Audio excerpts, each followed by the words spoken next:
꺾인다는 게 이제 마이너스 10%로 간다는 게 아니고 그쵸. 그게 아니고, 보통 이제 네. 주식 같은 것도 거의 대부분의 자산이 네. 마지막 불꽃이 제일 화려하거든요. 네. 보통 이제 우스갯소리로 이제 주식 옛날 그 객장이라는 게 있었잖아요. 이게 예. 뭐 번쩍번쩍 하는데 예. 거기에 애기 울음소리 들리면 이제 예. 상투다 이런 아, 얘기를 하잖아요. 네. 근데 주택에서 이런 말이 있습니다. 모델하우스에 신혼부부가 들어오면 상투다 이런 얘기를 합니다. 아. 보통 주택 신혼부부들은 전세방을 가는 거지 모델하우스가 집 사는 사람은 원래 없거든요. 네. 예. 특히 대도시는 비싸기 때문에 네. 전세로 한 10년 살다가 나중에 이렇게 가는데 이 사람들이 마지막에 강박관념에 이렇게 몰려가는 거죠. 몰려갔을 때가 상투라는 거예요. 네. 지금이 그렇게 그런 지금 시기 저는 그러세요? 그런 느낌을 받는 게 30대가 뭐 영끌을 해서 예. 패닉 바잉이. 패닉 바잉이 일어났다는 네네. 거는 그런 때가 보통 이제 고점 신호일 가능성이 높고 아. 거시적으로도 상당히 좀 불안한 상태고 네. 그래서 이제 그 마지막에 이제 뭐 유동풍만 유동성 가지고 몇 군데는 이렇게 가지만은 네. 전반적으로 시장은 좀 조정받을 가능성이 높지 않느냐. 네. 근데 그 조정이 뭐 IMF처럼 올 가능성도 있겠지만은 그것보다는 한 뭐 몇 년간 조정받았다가 다시 올라가고 그런 네. 사이클을 그릴 가능성이 높죠. 아. 서울의 전세 물량이 워낙 줄고 네. 이 사람들이 전세 물량이 줄었기 때문에 월세로 가자 하는 네. 사람이 아닙니다. 주거비 부담이 워낙 늘어나거든요. 네. 월세로 가는 순간 자기 집 마련은 거의 날아간다고 보시면 됩니다. 그렇죠. 왜 그러니까 매달 자기 소득의 20% 이상을 30%를 네. 내면서 집을 마련한다? 저는 상상하기 어렵거든요. 전세는 어떤 목돈이 있고 그 계속하면서 추가로 저축을 해서 집을 만들어가는 자산 사다리 과정인데 네. 그래서 이 사람들은 월세가 옆에 많아도 월세를 포기하고 아. 다른 전세 물량을 찾아가야 되는 거죠. 네. 상대적으로 많은 데가 이제 외곽에 뭐 어떤 아파트 대규모 공급이 있다라든가 예. 그래서 뭐 전세 난민이라 부르는데 그런 것들이 나타나겠죠. 아. 근데 또 하나 좀 옛날하고 또 달라질 거는 정부가 앞으로 공급을 많이 하지만은 옛날에는 아파트를 공급하면은 뭐 입주 폭탄 뭐 이런 거 들어보셨죠? 예. 한 1000세대, 2000세대가 여기 공급됐다. 예. 네. 그럼 주변이 한 1년간 전세 가격이 폭락을 합니다. 예. 한 30%. 예. 그렇죠. 그리고 한 3, 4년 지나면 다시 제자리가 있어요. 여기. 예. 그게 왜 그런가 하면 이제 처음에 이사 갈 때 자기가 뭐 분양 맞춰가지고 딱 이사 갈 수 있는 사람이 많지가 않아요. 보통 직장 문제, 네. 애기 학교 문제. 네. 그래서 얘가 초등학교를 끝나고 내 집에 들어갈 거야. 예. 그래서 처음에 대부분이 전세 물량 나옵니다. 그렇죠. 근데 최근에 재밌는 얘기 들은 거는 이 사람들이 내가 새로 아파트를 대규모 단지를 받더라도 세를 안 놓겠다는 거예요. 아. 지금 뭐 실거주 요건이 막 강화된 이런 게 그게 있잖아요. 아니고 아. 그게 아니고 나는 한 1년 지나서 들어갈지 모르겠지만 네. 그리고 일단 지금 세를 놓는 순간 4년 동안 못 낀다. 값이 올라봐야 네, 네.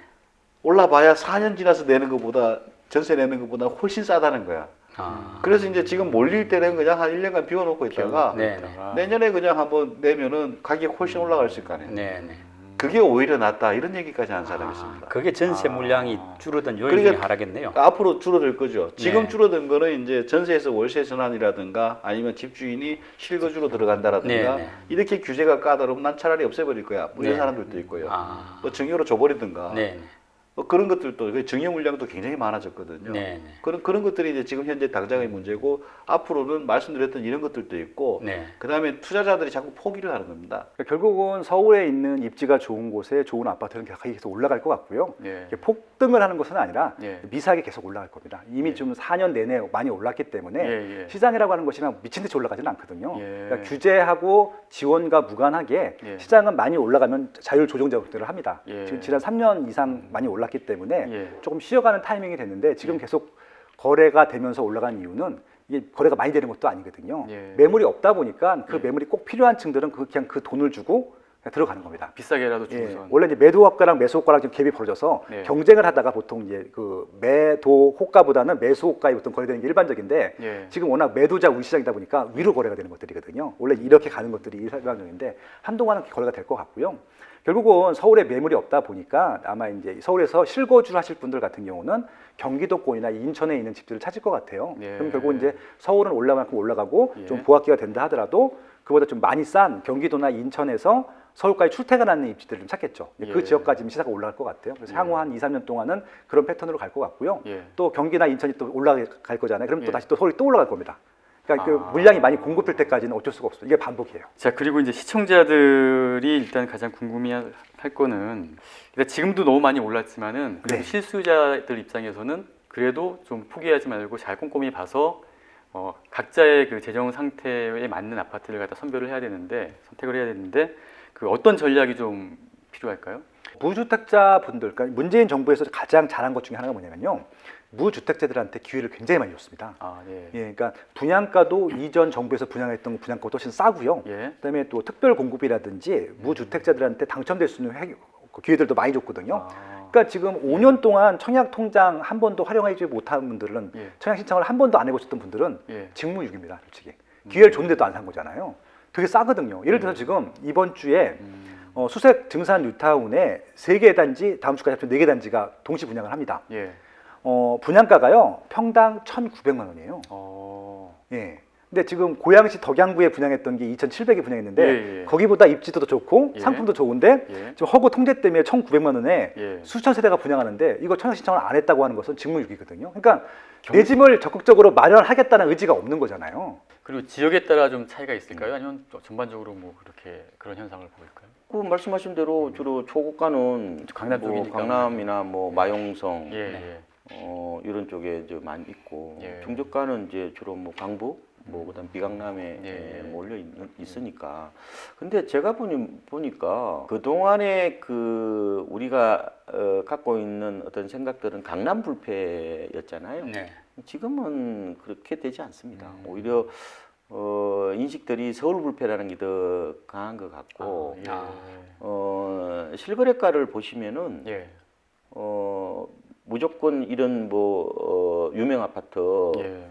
들이 많이 오른 게 아니에요. 네. 예. 오히려 나홀로 아파트라든지 네. 이런 중저가 네. 이것들이 더 많이 올랐어요. 예. 요번에 오른 걸 보면요, 2013년부터 오르는 걸 보면은 서울 집값은 특히 아파트 값은 큰 차이가 없습니다. 예. 네. 변동률로 보면. 네. 물론 좀 차이 나죠. 그러니까 2배에서 3배 사이인데 예.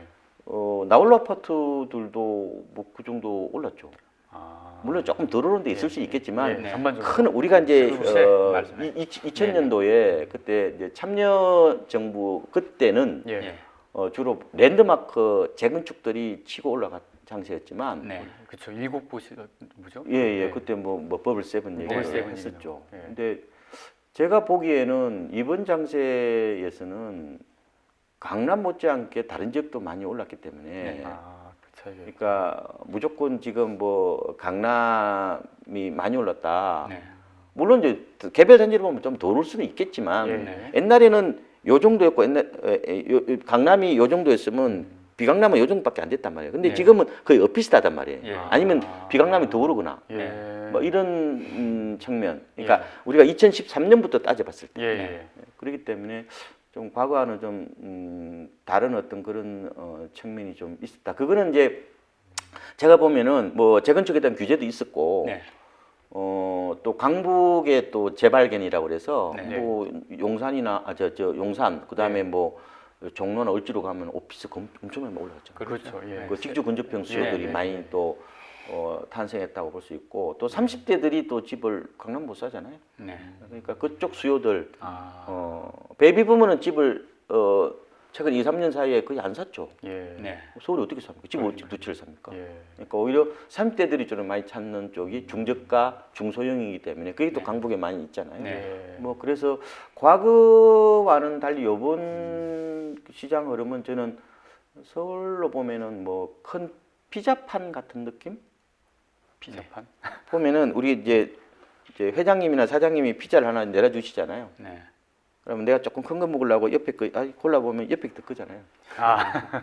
그러니까 예. 약간 이번에는 이제 강남북 간, 네. 강남과 비강남 간의 동조화 현상이 좀 심했다. 예, 예.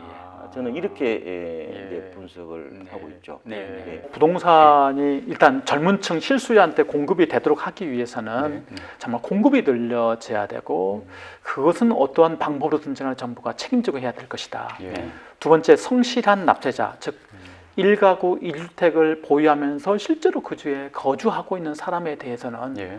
현행보다 종합부동산 재산세 또는 그 거래세인 취득세나 양도세를 정말로 대폭 완화를 하여야만 네. 그래야만 정말로 진정한 의미에서의 부동산과 관련된 정책과 부합이 된다. 그렇지 않으면 자칫하면 징벌적인 요소라고 비난을 받을 소지가 많다. 네. 예. 네. 부동산 중에서도 특히 주택 같은 경우에는 뭐 좋든 싫든 해당 주택에 거주해야 되고 주거 안정성 문제로 필연적으로 연결되는 거기 때문에 네. 그리고 주택 그 자체는 생산성 자산은 아니거든요. 네.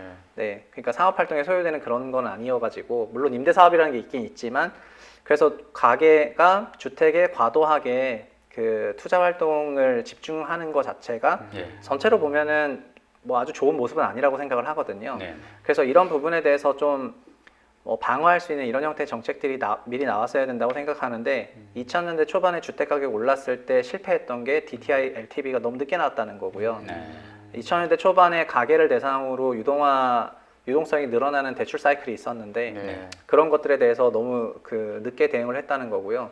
이미 그러면 그 이후에 우리나라 특히 주택들은 표준 평형을 갖고 있고 네. 상당히 높은 유동성을 이미 갖고 있는 상황이기 때문에 네. 그 금융시장에 비례해서 금융시장과 동등하게 생각해서 그런 형태의 제도들이 나와줘야지 되는데 네. 자본시장법에서 있는 선행매매 금지, 내부정보 유통 금지부터 시작해서